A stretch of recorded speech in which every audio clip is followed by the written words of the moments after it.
ॐ सदाशिवसमारम्भां शङ्कराचार्यमध्यमाम् अस्मदाचार्यपर्यन्तां वन्दे गुरुपरम्पराम्।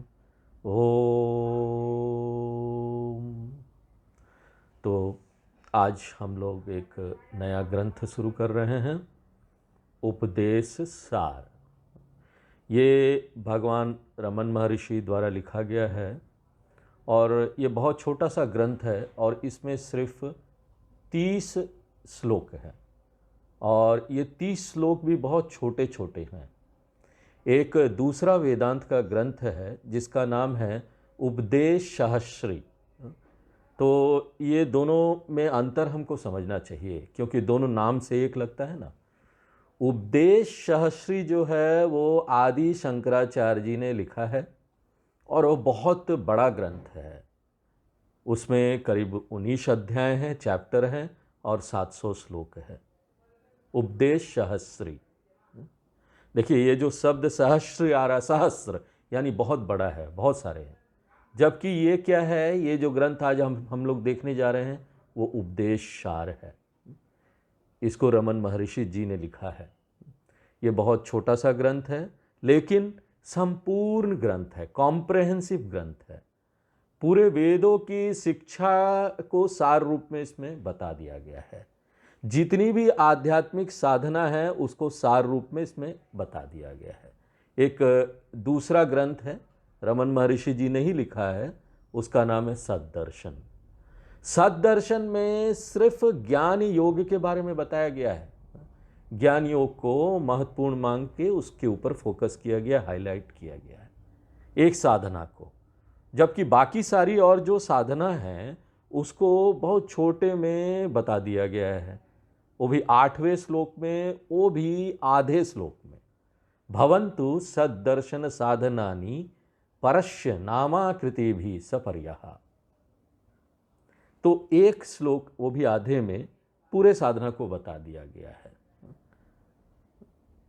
लेकिन यहाँ पर उपदेश सार में सभी साधनाओं को महत्व दिया गया है और पूरे विस्तार से बताया गया है।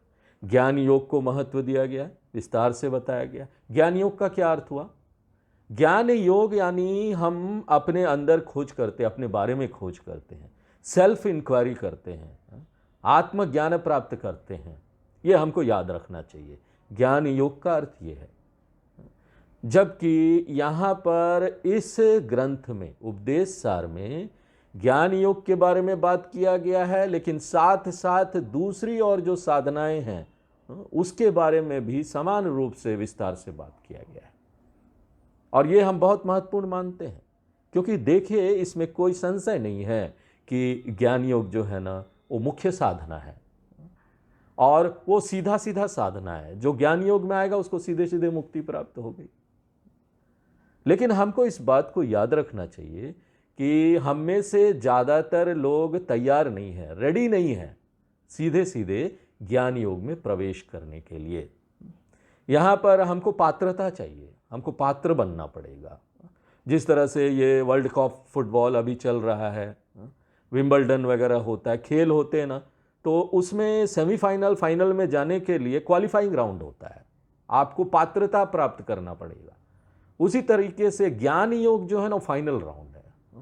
उसमें जाने के लिए आपको अपना पात्रता सिद्ध करना पड़ेगा कि आप में पात्रता है और इस पात्रता को बोलते हैं ज्ञानी योग्यता। ज्ञानी योग्यता यानी हमको कितनी तैयारी है, हम कितना तैयार, अपने मन को कितना बड़ा करके आए हैं। Eligibility, preparation, qualification. ज्ञान योग्यता के बिना ज्ञान योग साधना सफलतापूर्वक असफल हो जाएगा, सफलतापूर्वक फेल हो जाएंगे, यानी कि निश्चित रूप से ये नहीं होगा।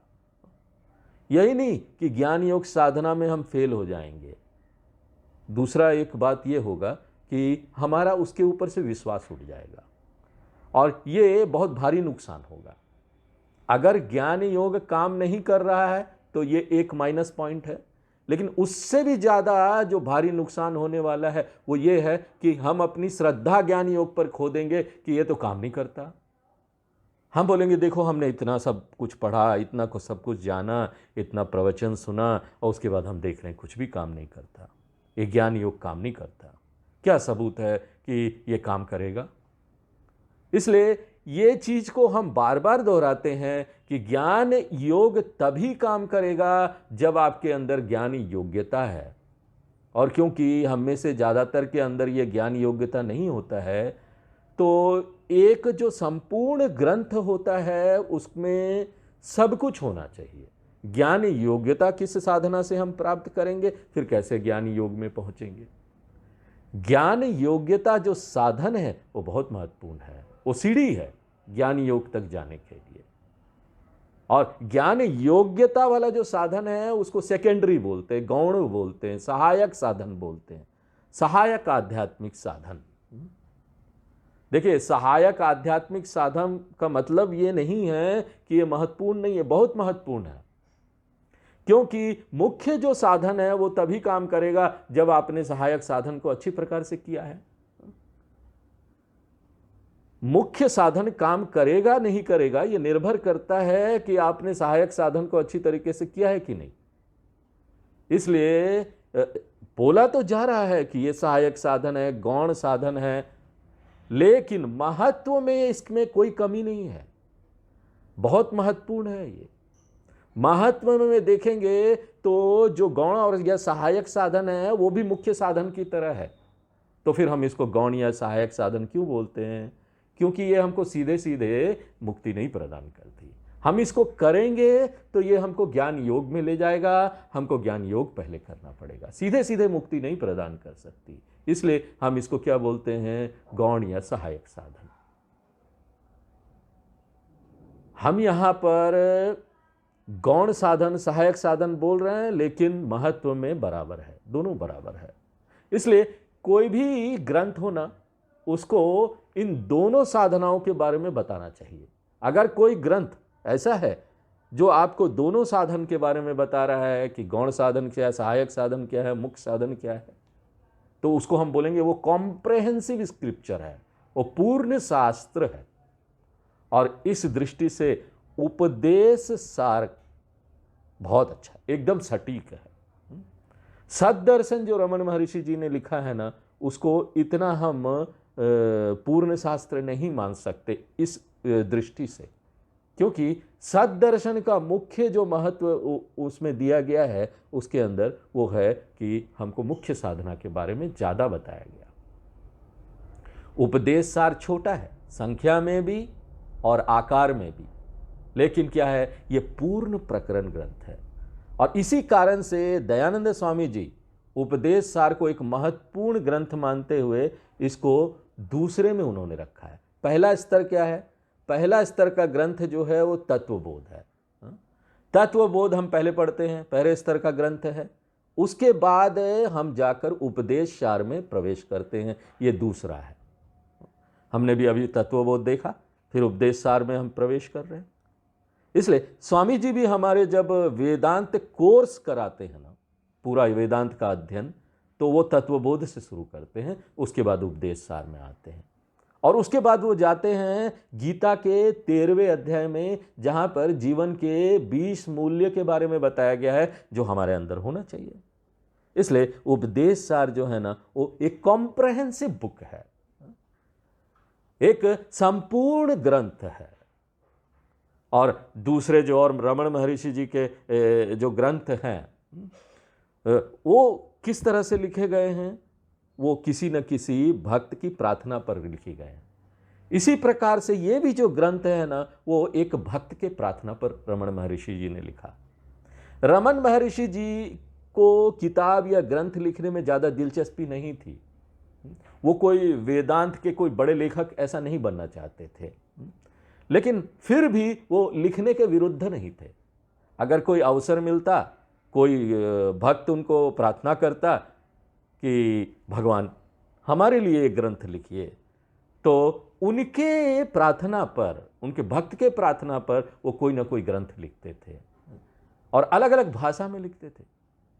उपदेश सार जो है वो रमण महर्षि जी का एक निष्ठावान भक्त जिसका नाम मुरुगनार था।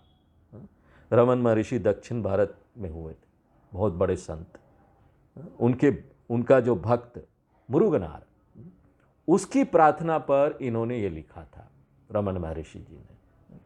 और ये मुरुगनार जो था वो तमिल भाषा का लेखक या दार्शनिक था, और वो तमिल भाषा में लेख लिख रहा था। किस पर लेख लिख रहा था? भगवान शिव का गुणगान। पुराणों की कहानियों पर आधारित वो भगवान शिव का गुणगान, उसके ऊपर लेख लिख रहा था, श्लोक ग्रंथ लिख रहा था। तो उसी में एक घटना आती है जहां पर भगवान शिव धरती पर आते हैं वेदांत के गुरु बनकर। वो अपने कुछ विद्यार्थी जो ऋषि लोग थे उनको शिक्षा देना चाहते थे। तो कहानी इस तरह से जाती है, ये पुराणों की कहानियों पर आधारित है।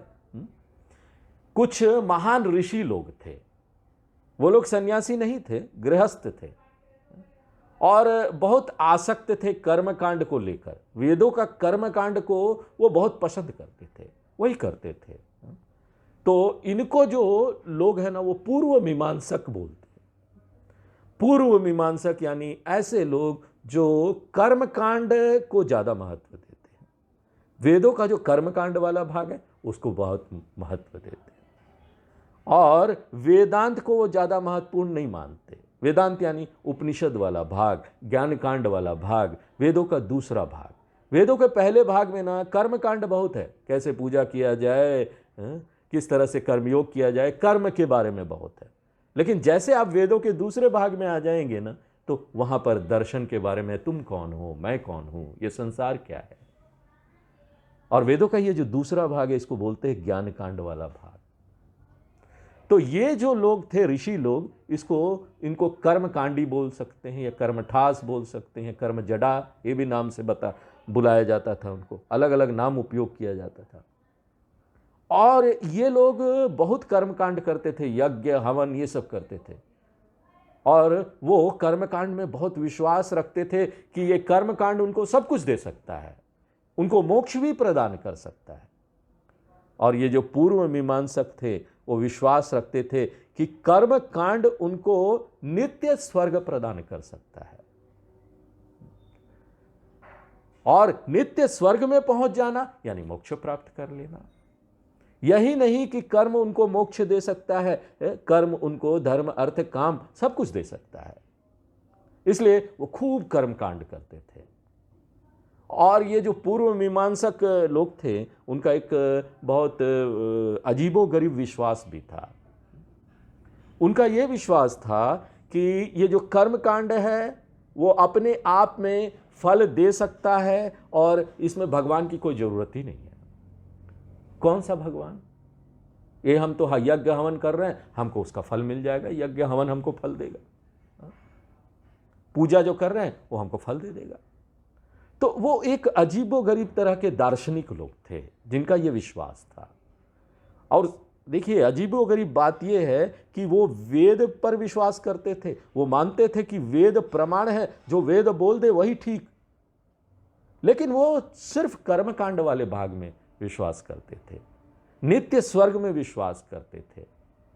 वो बोलते थे भगवान है ही नहीं, भगवान की जरूरत क्या है, ईश्वर तो है ही नहीं। वो बोलते थे वेद जो है वो नित्य है, और ये जो संसार है वो भी नित्य है। वेदों का जो कर्मकांड है वो अपने आप में आपको सब कुछ दे सकता है, जो आपको चाहिए वो मिल जाएगा। हमको इसमें भगवान की जरूरत नहीं, भगवान कौन, मांगने की भी जरूरत नहीं। तो वो कैसे लोग थे? निरीश्वर वैदिकास, नास्तिक वैदिका लोग थे, जो भगवान को मानते ही नहीं। अजीबोगरीब देखिए ये मिश्रण है, कॉम्बिनेशन है, निरीश्वर वैदिकास।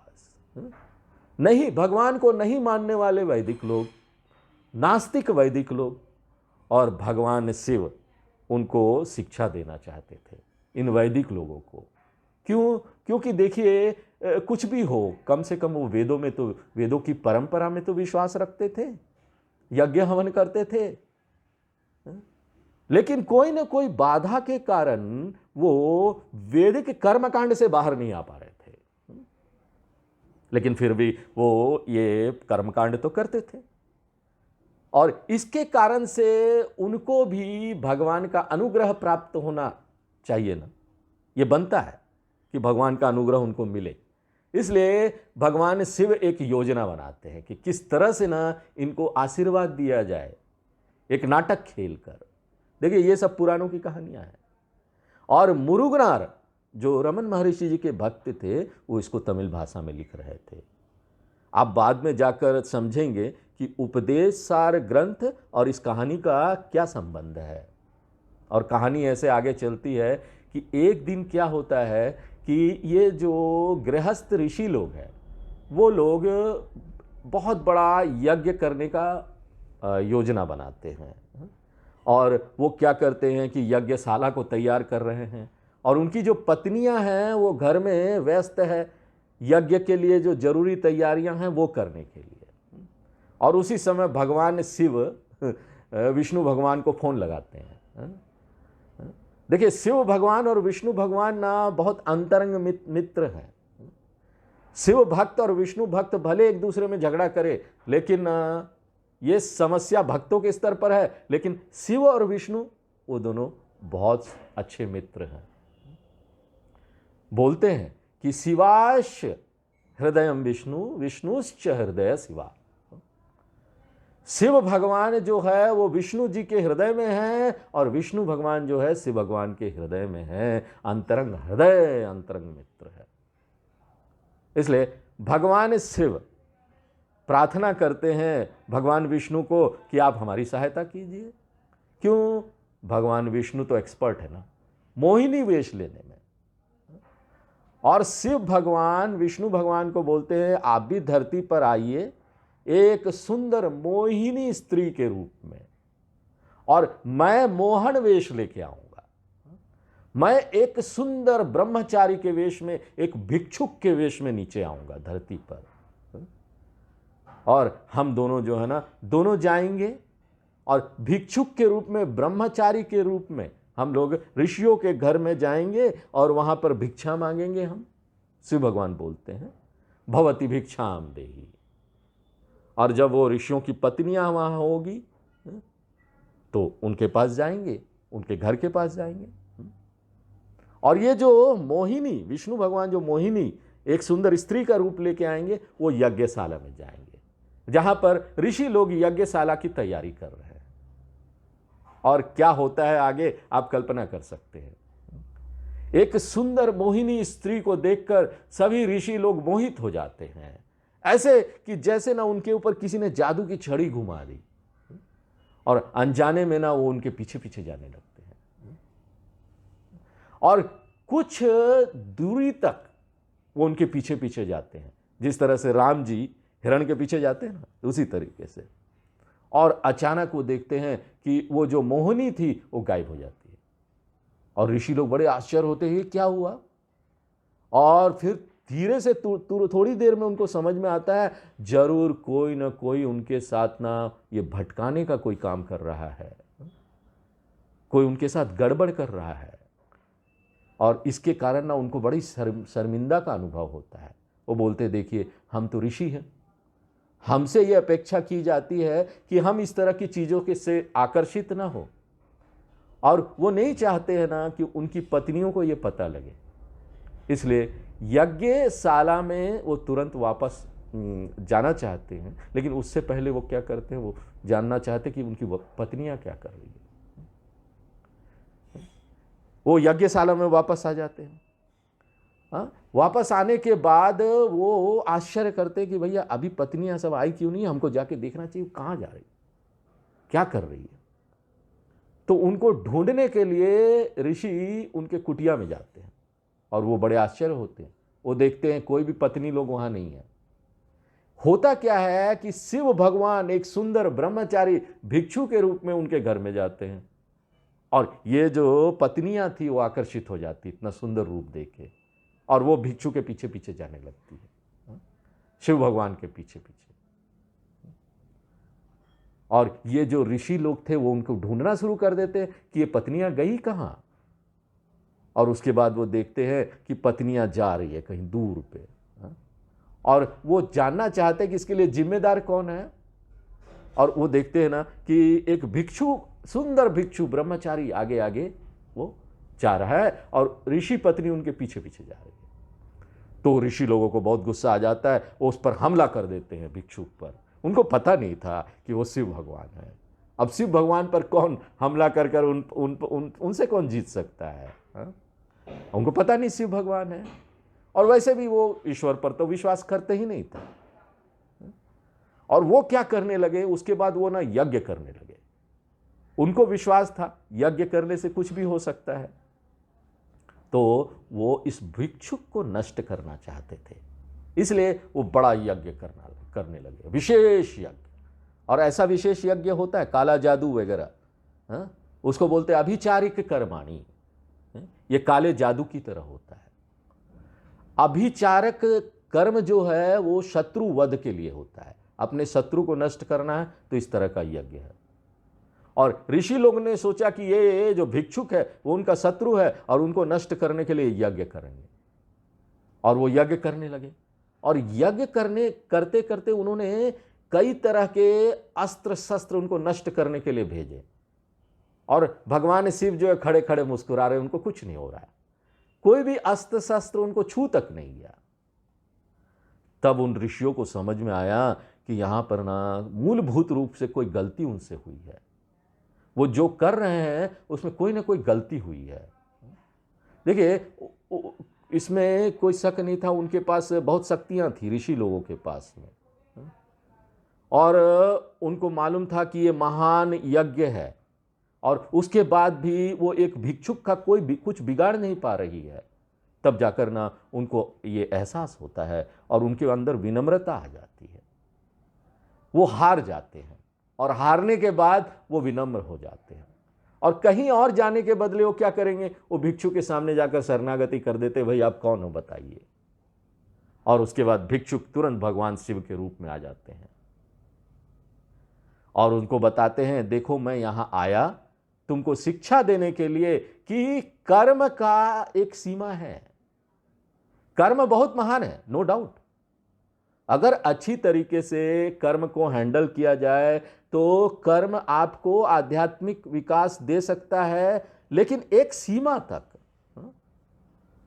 कर्म आपकी सहायता कर सकता है, अगर अच्छी तरीके से आप उसको हैंडल करेंगे तो, और एक सीमा तक दे सकता है। उसके बाद आपको आत्मज्ञान में आना पड़ेगा। एकमात्र आत्मज्ञान ही आपको मुक्ति प्रदान कर सकता है। तो ये जो कार्मिक लोग थे, इनको भगवान शिव यही शिक्षा देना चाहते थे, और पुराणों में ये कहानी आती है, और ये पुराणों में आता है कि ये जो घटना है ये दारुका वन में हुआ। दारुका वन उपदेश भी इसको बोलते हैं, शिव भगवान और ऋषि लोगों के बीच में हुआ शिव ऋषि उपदेश या संवाद, जो दारुका वन में हुआ। और ये उपदेश जो है पुराणों में आता है। और मुरुगनार जो थे, जो रमण महर्षि के भक्त थे, वो इसको एक कविता में, तमिल भाषा की कविता में प्रस्तुत करना चाहते थे, और बहुत हद तक उन्होंने इसको लिख भी लिया था। और जब ये घटना आती है, शिव भगवान का उपदेश आता है, तो जिस तरह से भगवान कृष्ण अर्जुन को शिक्षा देते हैं ना गीता में, तो मुरुगनार को लगता है कि ये काम मुझे नहीं करना चाहिए, ये काम अगर भगवान रमण महर्षि करेंगे, इस घटना के जो ये उपदेश है उसको लिखेंगे, तो ये बहुत अच्छा होगा। तो ये जो उपदेश वाला भाग है ये रमण महर्षि जी लिखते हैं, क्योंकि मुरुगनार रमण महर्षि को साक्षात भगवान की तरह मानते थे कि उनके गुरु है, वो भगवान है। अगर परमेश्वर, शिव भगवान परमेश्वर, उनका उपदेश अगर किसी को लिखना चाहिए तो परमेश्वर को लिखना चाहिए। मेरे गुरु परमेश्वर है, परमेश्वर का उपदेश परमेश्वर को लिखना चाहिए। तो मुरुगनार की प्रार्थना को स्वीकार करते हुए रमन महर्षि जी ने इसको लिखा, दारुका वन शिव उपदेश। और दारुका वन कहाँ पर है? गुजरात में है। गुजरात में नागेश्वर ज्योतिर्लिंग है, द्वारका के पास में, वहां पर दारुका वन है। तो ये शिक्षा उन्होंने दिया और ये शिव भगवान यानी परमेश्वर का जो उपदेश है, जो उसका सार है, वो ये है। इसमें कर्म के बारे में बात किया गया, कर्म को हमको किस तरह से हैंडल करना चाहिए और कर्म हमको किस स्तर तक ले जाएगा, कहां तक ले जाएगा, इसके बारे में बात किया गया है। कर्म के परे क्या चीज है, उसके बारे में भी बात किया गया है। तो ये जो शिव उपदेश है, जो वेद सार है, वेद पूर्व भाग कर्मकांड और वेद अंत भाग ज्ञान योग साधना, तो इन दोनों के बारे में ये वेद सार हो जाएगा। अगर इन दोनों के बारे में कोई ग्रंथ बताता है तो वेद सार हो जाएगा। कर्मकांड यानी सहायक साधना और ज्ञान योग्यता साधना हो गई वो। तो ये जो है ना, ये एक संपूर्ण ग्रंथ है, उपदेश सार। आप बोल सकते हैं ये वेदों का सार है। और रमन महर्षि ने इसकी रचना मूल रूप से तमिल भाषा में की, क्योंकि मुरुगनार जो थे वो अपना कविता तमिल भाषा में लिख रहे थे, इसलिए रमन महर्षि जी के पास कोई विकल्प नहीं था और उन्होंने इसको तमिल में लिखा। और तमिल में उन्होंने एक विशेष छंद में लिखा, विशेष छंद। छंद यानी एक श्लोक में कितने अक्षर होंगे, कितना लाइन होगा, उसको किस ट्यून में, किस धुन में पाठ किया जा सकता है। तो तमिल में जब ये लिखा गया तो ना एक शब्द जो ना उंदी पारा वो बार बार दोहराया गया। और जहाँ तक मुझे पता है ये एक छंद है उंदी पारा, हाँ, हम श्योर नहीं है, लेकिन ऐसा बोलते हैं ये एक छंद है तमिल में। तो ये जो मूल जो ग्रंथ है वो क्या है, उपदेश उंदियार। उंदियार यानी एक तरह का छंद, एक तरह का धुन। और बाद में अपने भक्तों की प्रार्थना पर, या फिर क्योंकि ये शिक्षा बहुत पूर्ण है, इसमें सब कुछ दिया गया है, पूरा सार है वेदों का, तो रमन महर्षि ने खुद ही इसको दूसरे भाषा में भी अनुवाद किया। तो उपदेश उंदियार जो तमिल में था उसकी ट्रांसलेशन हुई, अनुवाद किया गया, रमन महर्षि ने खुद ही किया। इनको 3 भाषा में अनुवाद किया, संस्कृत में, तेलुगु में और मलयालम में। देखिए रमन महर्षि जी बचपन में ही उनको इतना वैराग आया, उन्होंने अपना घर छोड़ दिया। छोटे से थे तो उन्होंने अपना घर छोड़ दिया और उन्होंने जो भी पैसा उसा था वो सब छोड़ के एक कपड़े में वो आ गए तिरुवन्नमलाई। तिरुवन्नमलाई में शिव भगवान का बहुत बड़ा मंदिर है। दक्षिण भारत में तो आप देखेंगे मंदिरें इतनी बड़ी बड़ी है, कई कई एकड़ों में एक एक मंदिर फैला हुआ है। तो वहां पर आके वहां रहने लगे, वहीं पर उन्होंने साधना की, वहीं पर उनको ज्ञान प्राप्त हुआ। और इतने छोटे से एज में उनको कोई स्कूल की शिक्षा भी नहीं थी, कोई स्कूल नहीं गए, सही तरीके से शिक्षा भी प्राप्त नहीं हुई थी, लेकिन देखिए उनका अपना इतना उत्साह था इस सब चीज़ों को जानने के लिए कि उनको इतनी सारी भाषाओं में महारत हासिल हो गया। और कोई सामान्य ज्ञान नहीं, एक भाषा का सामान्य ज्ञान होता है ना, ऑर्डिनरी नॉलेज आपको प्राप्त हो गया, लेकिन इतना ज्ञान कि वो किसी ग्रंथ को लिख सके, उसके लिए बहुत गहराई से किसी भाषा का ज्ञान चाहिए। इसलिए ये जो ग्रंथ है ना वो टोटली 4 भाषा में उपलब्ध है, तमिल में, संस्कृत में, तेलुगु में, मलयालम में। और ये चारों सीधे सीधे रमन महर्षि द्वारा लिखा गया है, सद्दर्शन की तरह नहीं है। सद्दर्शन जो है मूल रूप से रमन महर्षि ने लिखा, लेकिन इसका जो संस्कृत अनुवाद है वो रमन भगवान ने नहीं किया। संस्कृत अनुवाद जो है वो वशिष्ठ मुनि जी ने किया, लेकिन उपदेश सार ये जो ग्रंथ है वो रमन महर्षि जी ने लिखा है। इसलिए रमन महर्षि जी के जितने भक्त हैं ना वो उपदेश सार को विशेष वैल्यू देते, मूल्य देते हैं। सद्दर्शन सीधे सीधे नहीं लिखा गया, लेकिन उपदेश सार तो सीधे सीधे रमन महर्षि जी ने लिखा है। इसलिए ये जो ग्रंथ है बहुत दृष्टि से ना ये बहुत महत्वपूर्ण है।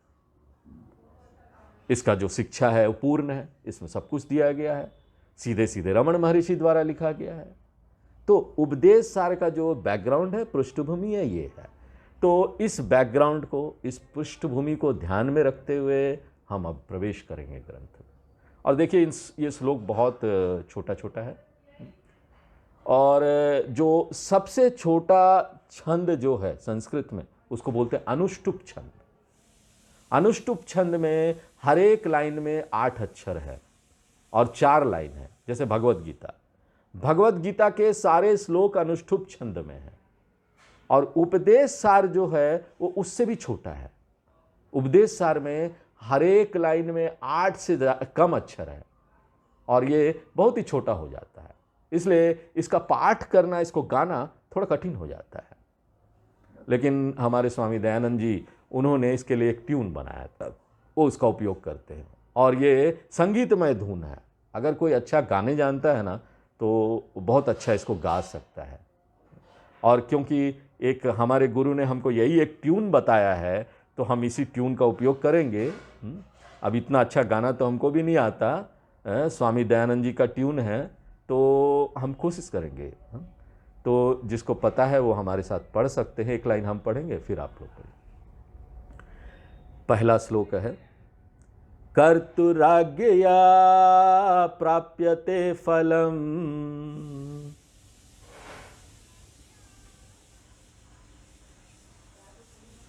कर्म किम परम कर्म तज्जडम।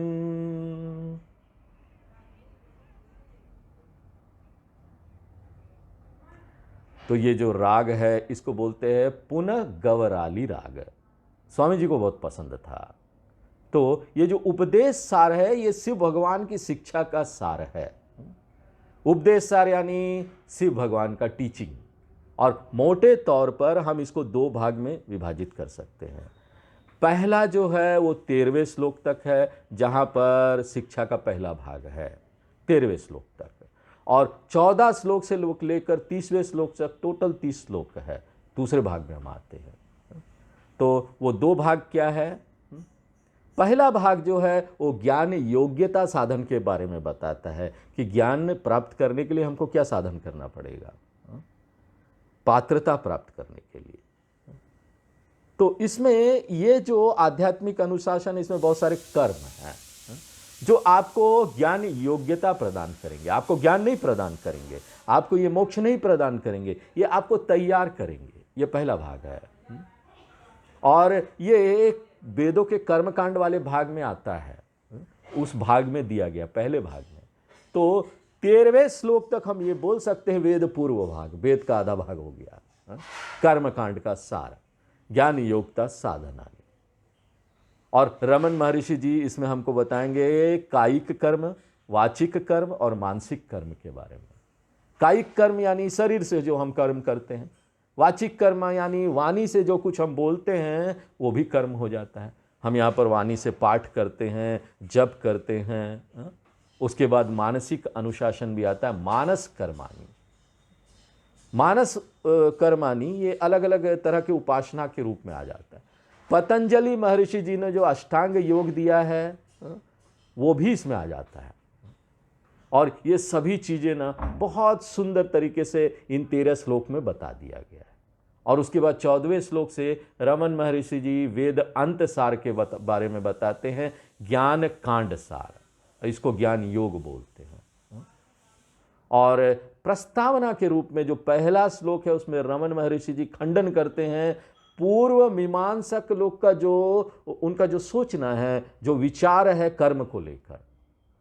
पहला वो खंडन करते हैं पूर्व मीमांसक लोगों की जो गलत धारणा है। पूर्व मीमांसक कौन है? ये दार्शनिक लोग हैं। पूर्व मीमांसक वो दार्शनिक लोग हैं जो सिर्फ वेदों के कर्मकांड वाले भाग में विश्वास रखते हैं, और उनकी बहुत सारी गलत धारणा है, और इन सब चीज़ों की निंदा वो करते हैं। शंकराचार्य जी ये सब चीज़ बहुत विस्तार से बताते हैं। कहाँ पर? ब्रह्म सूत्र में, 4थे सूत्र में, तत्व समन्वयत। वहाँ पर वो विस्तार से इसके बारे में ना चर्चा करते हैं। और शंकराचार्य जी जब तैत्तिरीय उपनिषद का भाष्य लिखते हैं तो उसके परिचय में भी ये बड़ी विस्तार से इसके बारे में चर्चा करते हैं। और ये सभी चीज़ ना रमन महर्षि जी एक छोटे से श्लोक में बता देते हैं। तो ये पूर्व मीमांसक लोग जो हैं, जो कर्मकांड पर विश्वास करते हैं, उनकी गलत धारणा क्या है? पहला गलत धारणा है कि वो कर्म को भगवान से अलग कर देते हैं। पूर्व मीमांसक लोगों की गलत धारणा, कर्म जो है वो भगवान लेस कर्म है, गॉडलेस कर्म। और हमारा जो परंपरा वाला जो शिक्षा है, जो हमारे आचार्य लोग बताते हैं, वेद बताते हो क्या है? हम बोलते हैं कर्म को हम अगर भगवान से अलग कर देंगे तो वो हमारे लिए महान बंधन का कारण बन जाएगा। कृष्ण भगवान इसको भगवद गीता में बोलते हैं, यज्ञार्थात् कर्मणो न्यत्र लोकोयम कर्म बंधनः तदर्थम कर्म कौन्तेय मुक्त संग समाचरः। कोई भी कर्म आपके लिए बंधन बन जाएगा अगर आप कर्म को भगवान से अलग कर देते हैं। तो कर्म को भगवान से अलग करना ये बहुत बड़ा मिस्टेक है, गलती है। हमारी क्या दृष्टि है? हमारी दृष्टि ये है कि हर कर्म के हर एक स्तर पर भगवान सम्मिलित होना चाहिए, नहीं तो आप गए खत्म। जिस तरह से हम तीर्थ यात्रा पर जाते हैं, बद्रीनाथ केदारनाथ जाते हैं, बहुत सुंदर तीर्थ यात्रा है, लेकिन अगर आप गर्म कपड़े लेकर नहीं जाएंगे तो वहाँ ऊपर क्या होगा? बहुत ठंड होती है, ठंड से हम जम जाएंगे। उसी तरीके से अगर आप कर्म में प्रवेश कर रहे हैं, बहुत सारा यहाँ प्रोजेक्ट कर रहे हैं, कर्म कर रहे हैं, बहुत आप काम कर रहे हैं, तो ना आपको ईश्वर रूप कवच लेकर कर्म में उतरना पड़ेगा।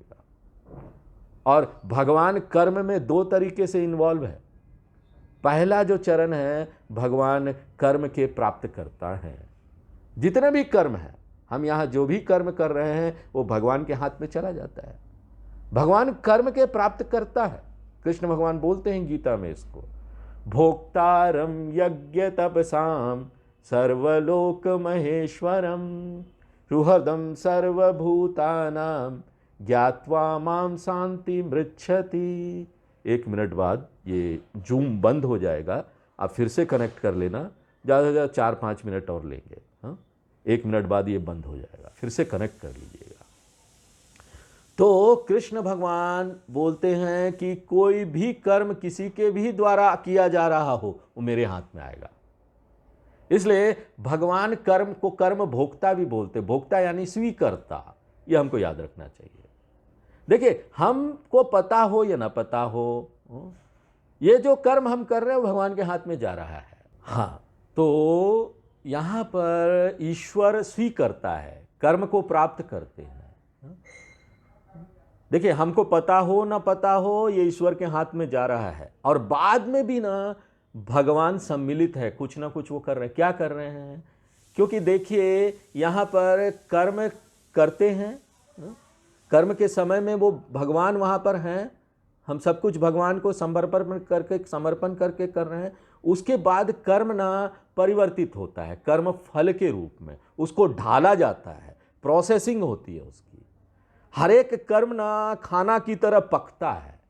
जिस तरह से खाना हमारे पेट में पकता है ना, रोटी सब्जी दाल हमारे पेट में जाता है और वो अपना समय लेता है, उसमें पकता है, उसके बाद वही जो खाना है वो परिवर्तित होता है पोषक तत्व में। अब भगवान गीता में इसको बोलते हैं, अहम वैश्वानरो भूत्वा प्राणिनाम देहमाश्रितः प्राणापान समायुक्तः पचामन्यम चतुर्विधम। तो ये जो खाना पक रहा है, ये जो परिवर्तन हो रहा है, ये सिर्फ खाने में नहीं है। जो भी कर्म हम करते हैं ना, वो भी परिवर्तित होता है, प्रोसेस होता है और कर्म फल में परिवर्तित होता है। तो ये पहले स्टेज में भी जब कर्म कर रहे हैं, फल वाले चरण में भी भगवान है। हम क्यों बोलते हैं भगवान यहाँ सम्मिलित है? हम और आप इसको क्यों नहीं कर सकते हैं? क्योंकि यहाँ पर एक परिवर्तन हो रहा है। और ये परिवर्तन किसको ध्यान में रखकर होना चाहिए? सृष्टि के बहुत सारे नियम हैं, करोड़ों नियम हैं, उनको ध्यान में रखकर होना चाहिए। यहाँ पर शारीरिक नियम है, भौतिक नियम है, यहाँ पर कई सारे रासायनिक नियम हैं, यहाँ पर कई सारे नीतिगत लॉ है, नियम है, इस संसार में चल रहे हैं। असीमित नियम है, नियति है, जो कि इस संसार को चला रही है। तो यहाँ पर जो भी परिवर्तन होना है वो ऐसे तैसे नहीं होगा, जैसे तैसे आपने कर्म किया और जैसे तैसे परिवर्तन हो गया, ऐसे नहीं होगा। हर चीज का इस सृष्टि में नियम है और उस नियम के हिसाब से ये चल रहा है। इसलिए कर्म फल तभी दिया जा सकता है जब कोई इस सारे नियम को जानता हो, और ये ऐसे व्यक्ति द्वारा ही दिया जा सकता है जिसको सब ज्ञान हो, सब नियमों जानता हो। कोई भी मनुष्य ना इन सारे नियमों को नहीं जानता। आज भी देखिए वैज्ञानिक लोग बोलते हैं हमने तो अभी थोड़ा ही सा जाना है, अभी कुछ भी नहीं जाना। यहाँ आइंस्टाइन तक बोलते थे कि वो जब संसार से जाने वाले थे तब वो बोलते थे कि अभी तक जो भी हमने यहाँ ढूंढा वो सिर्फ ना समझ लो समुद्र के किनारे इक्का दुक्का कंकड़ पत्थर ढूंढा है, अभी समुद्र के अंदर तो गई नहीं। तो हम मनुष्य सब नियम को नहीं जान सकते। क्यों? मनुष्य की बुद्धि लिमिटेड है, सीमित है, अल्पज्ञ है हम ज्ञान में। तो एक मनुष्य क्या कर्म का फल मिलना चाहिए इसका निर्धारण नहीं कर सकता। अगर वो इसका निर्धारण करेगा ना तो हर एक समय वो जब ये योजना बनाता है कि ये कर्म करूंगा और इसका फल आएगा, तो कर्म करने उसने जो योजना बनाई थी, जो अपना लक्ष्य बनाया था, वो लक्ष्य और एक्चुअल में जो सही में जो परिणाम आता है उन दोनों में बहुत गैप है। इसलिए देखिए कि हम यहाँ पर कुछ भी योजना बनाते हैं ना किसी तरह देखिए मनुष्य की योजना फेल हो जाती है, क्योंकि हमारी योजना ही कर्म फल में यहाँ परिवर्तित हो रही है। हमने उसको कैसे बनाया? अपने सीमित बुद्धि, बहुत कम हम जानते हैं, उस जानने के अनुसार हमारा जो ज्ञान है उसके अनुसार हमने बनाया। जबकि भगवान अगर कोई फल यहाँ पर निर्धारित करते हैं ना, उस सभी नियम को ध्यान में रखकर करते हैं। इसलिए भगवान यहाँ पर क्या है? सर्वज्ञ है। ईश्वर कर्म के जब कर्म हो रहा है तब भी सम्मिलित है, और सर्वज्ञ ईश्वर जो है वो जब कर्म का फल मिल रहा है तब भी सम्मिलित है। तो हर एक कर्म के हर एक चरण में यहाँ भगवान है। जबकि ये कर्मी लोग क्या कर रहे हैं? भगवान को ही निकाल दे रहे हैं। वो बोलते हैं कि कर्म से भगवान को अलग कर दो, क्या करना, भगवान की कोई जरूरत नहीं। ये पहली गलती है। और शिव भगवान इस गलती को करेक्ट करना चाहते थे। वो चाहते थे ये बेचारे वेदों को मानने वाले, इनको मैं शिक्षा तो दे दूं कि सत्य क्या है। अब दूसरा मिस्टेक क्या था, गलती क्या था? दूसरा गलती ये था कि ये लोग ऐसा सोचते थे कि कर्म जो है ना वो असीमित फल दे सकता है, यानी कि कर्म जो है ना वो नित्य स्वर्ग दे सकता है। और ये बात ना क्रिश्चियनिटी वाले लोग बोलते, क्रिश्चियन लोग बोलते हैं।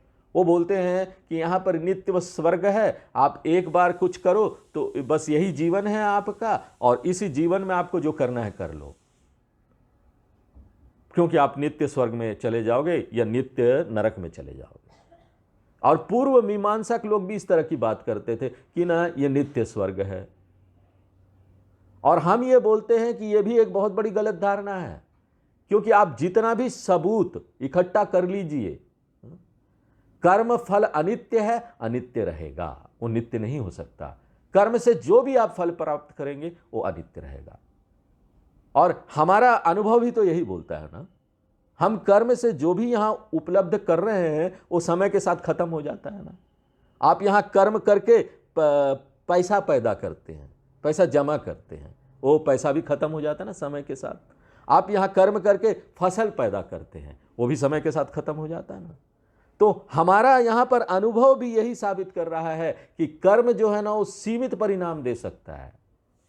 और लॉजिक भी यही बताता है। लॉजिक क्या बताता है?